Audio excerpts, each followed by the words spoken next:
The 49ers just got great company. I hope that we can show how dominant we are and how dominant we can be and how dominant we should be. And we can pivot into late trade season because this is where the 49ers were very active last year, making 2 swaps to fill key positions on their roster. But first, a look into not New York City. This is San Francisco. Aces Bar on the core of Sutter and Hyde going absolutely crazy. Congratulations to the New York Knicks and their 49ers fan head coach. 49ers clinched a spot in the playoffs. Way to go, Kyle. Way to go, baby. Way to go, Ninerland. Yes, sir. Yes, sir. We'll take that. Mike Brown's son, an assistant on the 49ers staff. But what do the Knicks and the 49ers have in common? Well, after that dominant playoff run, New York has settled as the new number 1 in all-time cumulative playoff point differential in NBA history, plus 283. The leader in the NFL all-time, the 1989 49ers.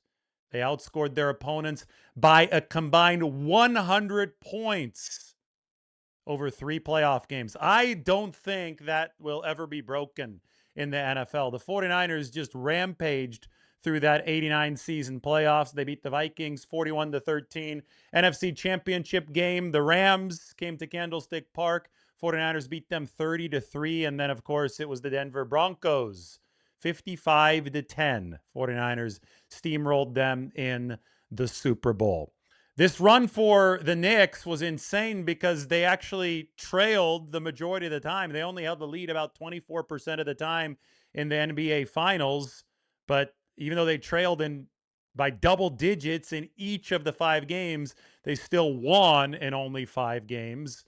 And they still set the NBA record for cumulative point differential over the course of a postseason run. The Hawks gave them a little bit of trouble. They won in 6, and they swept the Philadelphia 76ers.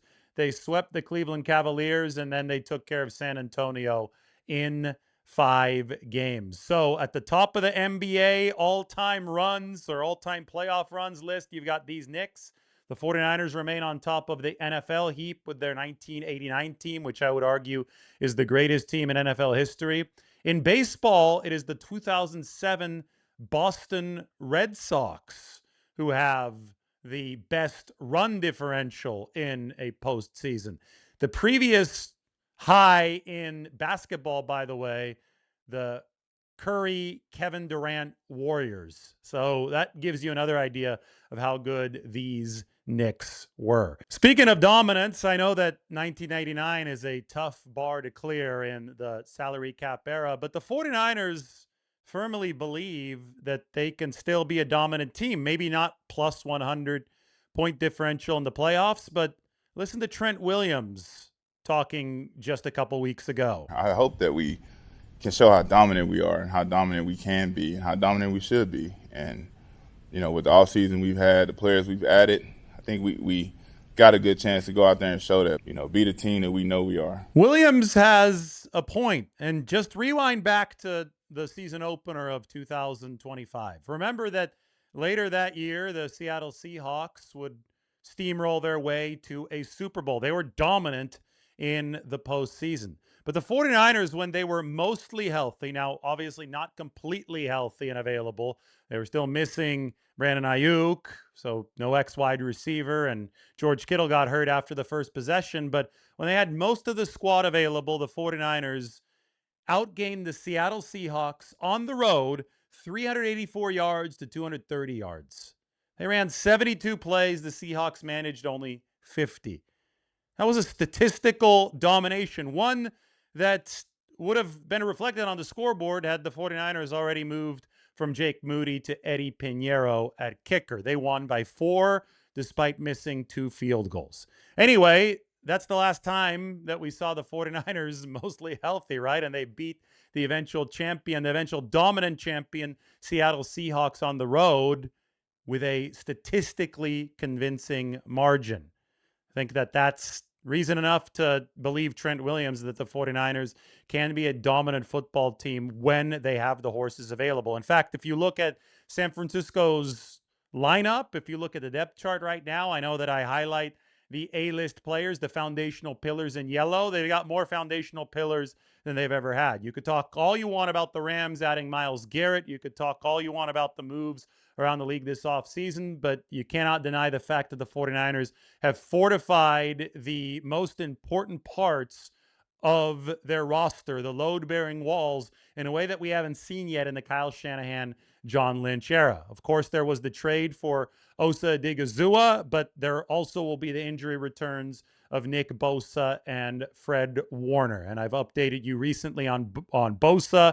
He just posted on Instagram. It looks like he is almost good to go or will be good to go by the start of training camp in late July. Of course, the 49ers also signed the future Hall of Famer in Mike Evans, and I would argue that it's likely that he'll be more impactful in a positive way to San Francisco than Myles Garrett will be to the Rams, simply because the Rams already had a good pass rush with Jared Verse, whom they traded away last year. The 49ers did not have a good receiving core because of all the injuries last year, and they definitely were not solidified at the X receiver position. And we saw bad downstream effects in both the pass game and the run game. Now they have Mike Evans, and he has a lot of potential slack to pick up for the 49ers. Early reviews there from guys like George Kittle and Kyle Juszczyk have already been rave. So the 49ers really, really believe that Evans can have a big-time domino effect on this offense. But despite all the additions the 49ers have already made this offseason, I think it's smart to talk about the ones that may still be in the pipeline. This team is going to enter training camp in late July, and they're going to diagnose where they might be deficient. In 2025, they actually made 2 trades to mask those deficiencies, and those were trades that came very, very late in the process ahead of week 1. One was with Washington for Brian Robinson Jr. The 49ers needed a running back 2 behind Christian McCaffrey. They got Robinson, who was a solid runner for them, but I don't think that he delivered the receiving efficiency that the 49ers thought that he would based on the tape in Washington. Still, it was a one-year player for San Francisco, and it's led to this 2026 cycle where they've drafted Kalen Black, and obviously Jordan James is still on the team. So is Isaac Guerrero. I think that it's likeliest that Kalen Black is running back number 2 behind McCaffrey, and the 49ers hope that he delivers in a much more prolific way when it comes to receiving and pass blocking so that he can take a bigger bite out of Christian McCaffrey's workload. The other trade that the 49ers made was for Sky Moore. They didn't have a return specialist that they trusted on the roster. They needed to fill that role. So they swapped with Kansas City for a veteran in that return game who actually ended up playing solid football for them. Moore wasn't perfect. You know that he tried to field a few too many punts inside his own 5-yard line. Kyle Shanahan definitely wasn't happy about that, but Sky Moore, now with the Green Bay Packers, did the job for the 49ers in 2025. So now we ask, where might those deficiencies be heading into 2026?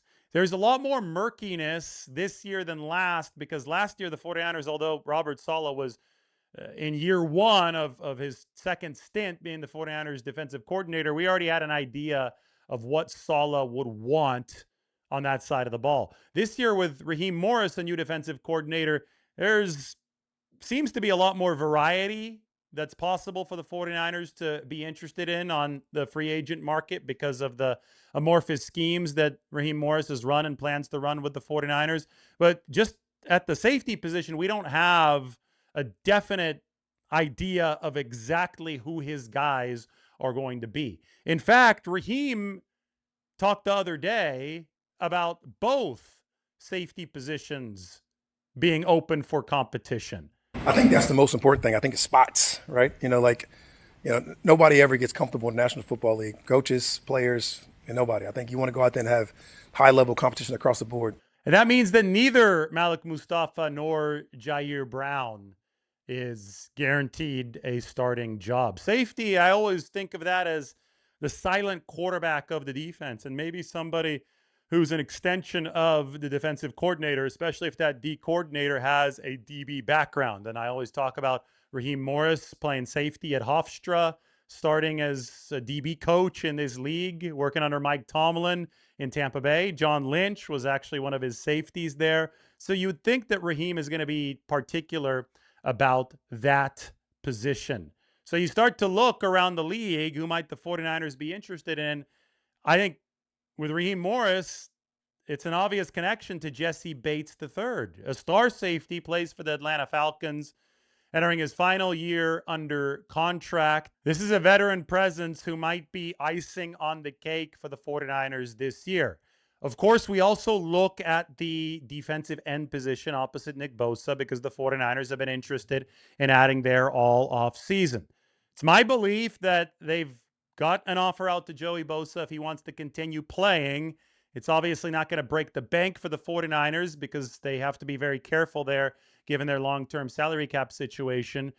If Joey Bosa wants to end up playing for the 49ers number, then the 49ers will happily welcome him. But I don't think they're going to expand that number all too much, and maybe they would need to convince Joey Bosa to continue playing here into the 2026 season. They can also make a trade at the defensive end. And I know that everybody was all up in arms about the Garrett thing. The Rams paying a lot for Garrett, and the Rams in a different stage of their financial reset cycle, a couple of years ahead of the 49ers, who are operating that LA formula by restocking their defensive line with the draft. But the amount that the Rams had to pay for Myles Garrett, especially since the cost included Jared Verse, just wasn't something that the 49ers could match because they don't have a player of Jared Verse's value that is capable of being traded. Nick Bosa might be better than Verse, but Verse is younger and therefore a more tradable commodity. Anyway, the 49ers can look at the trade market for defensive ends, and they could look at the trade market for safeties, somebody like Jesse Bates, and they can evaluate and gauge exactly what they need as the season picks up steam.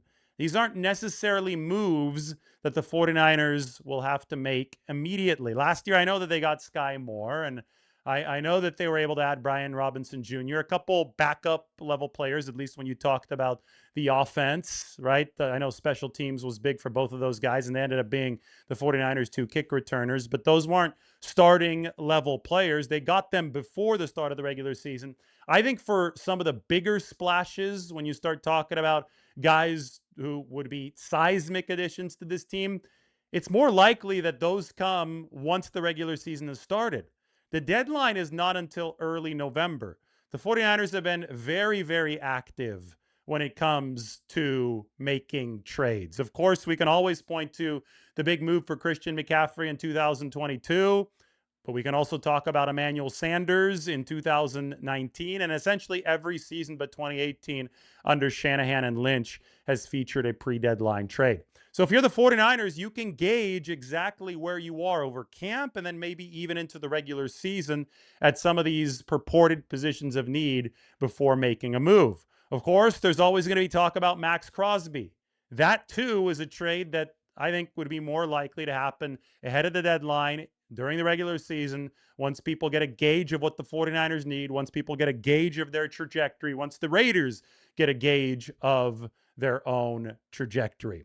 I think in the short term, it's much more likely that the 49ers make a signing instead of a trade that fills in one of these positions that we're talking about. For example, Jadeveon Clowney, veteran edge rusher, is still out there. In New York the other day, I know that we're on this Knicks theme. I know I was able to swing by Madison Square Garden the day after that massive comeback in Game 4, but I mentioned Kayvon Thibodeau. That's another player. He's on the final year of his contract in New York. There's a new coach in New York with John Harbaugh, a new defensive coordinator. They've also recently added 2 star defensive ends, 2 highly touted guys at Kayvon Thibodeau's position.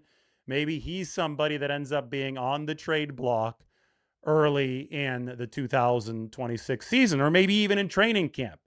You can't control the timing, but you could definitely evaluate the needs. I think the 49ers obviously could use another body at that defensive end position, and I think that safety remains a big, big wild card. Then there's the offensive side of the ball, which the 49ers have absolutely stacked this offseason. A lot of investment in offense, much more than last year where the first 5 draft picks went to the defensive side of the ball. But there still is that one position of concern, left guard. And I know that the 49ers have signed 2 free agents to compete there, and Robert Jones and Brett Toth. And I know that they've also drafted Carver Willis to compete there. And this is going to be a very, very interesting battle, to say the least. But somebody's going to have to actually step up and seize that job. And if the 49ers don't see one of those 3 players seize that job, I wouldn't be shocked to see them look for outside help at left guard. It's that important. You've got to block the interior. You're going to be facing a lot of good 3 techniques, especially if Aaron Donald returns to play for the Rams this year. We'll see how that goes. But the 49ers really, really will keep an eye on the market at left guard. I do think that they were keeping their eyes on Joel Bitonio, who started his career under offensive coordinator Kyle Shanahan back in 2014, but he retired just this last week. So anyway, trade season. It never ends, does it? Well, maybe it ends for a little bit right after the deadline. But the 49ers have taken some of their most important swings in this next window that's coming up. And I think that that is a little bit of a table setter for you. Mike had a couple other names that he wanted me to toss out there. Tyler Nubin, a safety for the New York Giants, and Quan Martin, DB for the Washington Commanders. Thinks that those might be players on the 49ers radar. Veterans to fill some gaps. Again, we're still in a guessing game. We're still figuring out exactly what Raheem Morris is going to want. But that's your 49ers report for today. We'll talk to you soon.